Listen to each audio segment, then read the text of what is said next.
বাংলাদেশের মেয়েরা tax payment করে প্রস্টিটিউশনের লাইসেন্স নেয় এবং আলোচনায় এসছে যে প্রস্টিটিউশনকে ট্রেড ইউনিয়নভুক্ত করার জন্য অর্থাৎ লিগালাইজ করার জন্য।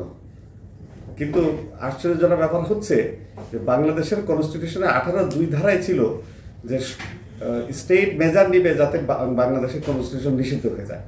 আরও আশ্চর্য ব্যাপার হচ্ছে 2011 সালের 15 অ্যামেন্ডমেন্টে এই ধারাটাকে বাতিল করা হয়েছে। বাংলাদেশের ধর্মীয় এবং সামাজিক সেন্টিমেন্ট অনুযায়ী প্রস্টিটিউশন চলতে পারে না, কিন্তু বাংলাদেশের প্রস্টিটিউটরা একজন 18 বছর বয়স্ক একজন নারী এফিডেভিট করে ট্যাক্স দিয়ে ঘোষণা করে এই পেশায় যোগ দিতে পারে, তখন এটা তার জন্য একটা ভ্যালিড পেশা হয়ে যায়।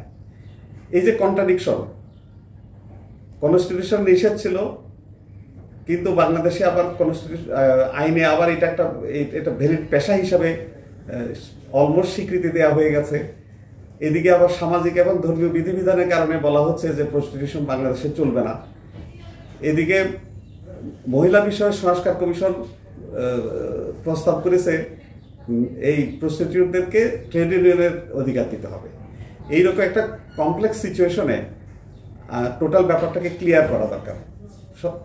ইন্টারেস্টিং যে তথ্যটি সেটা হচ্ছে যে সরকারকে ট্যাক্স দিয়ে, রাজস্ব খাতে ট্যাক্স দিয়ে একজন মহিলা এই পেশায় যোগ দেয়।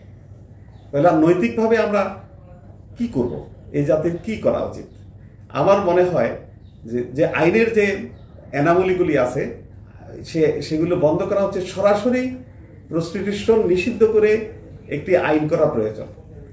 শুধুমাত্র তাদেরকে ট্রেড ইউনিয়ন করতে দেব না, এই ধরনের একটি স্ট্যান্ড সঠিক নয় এবং সামাজিকভাবেও এটা একটা সঠিক সিদ্ধান্ত বলে আমার কাছে মনে হয় না।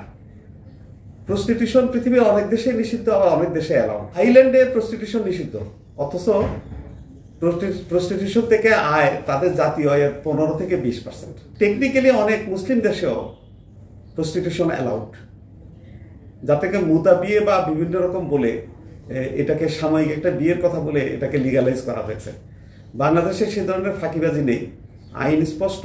কিন্তু আইন শুধু স্পষ্ট আইন থাকলে চলবে না, আইনটাকে স্পষ্ট করে নতুন একটা আইন করে নিষিদ্ধ করতে হবে। এখন এটার দায়িত্ব কে নেবে? আমাদের সমাজ নেতারা শুধু দাবি করেন। মাঝে মধ্যে আমরা দেখি এই ব্রথেলগুলোতে হামলা হয়, কখনো কখনো ব্রথেলগুলোকে উচ্ছেদ করা হয়। যেমন নারায়ণগঞ্জের বিখ্যাত শতবর্ষের সে ব্রথেল উৎখাত করা হয়েছে এবং তারপরে কিন্তু হাইকোর্টে যাওয়ার পরে হাইকোর্ট বলেছে এভাবে ব্রথেলকে উচ্ছেদ করা, তাদেরকে তাদের স্থান থেকে উচ্ছেদ করা নিষিদ্ধ, সঠিক হয়নি, আইনসিদ্ধ হয়নি। বাংলাদেশের বিভিন্ন এখনো এক্সিস্টিং যে ব্রথেল হাউসগুলো আছে সেগুলোর প্রকাশ্যে চলে, আইন শৃঙ্খলা রক্ষাকারী সংস্থার সামনেই চলে, সেখানে প্রকাশ্যে সাক্ষাৎকার দেয় টেলিভিশনে। অর্থাৎ এমনভাবে সেগুলো পরিচালিত হয় যেন এগুলো একটি ভ্যালিড পেশা। তাহলে আমরা আইন,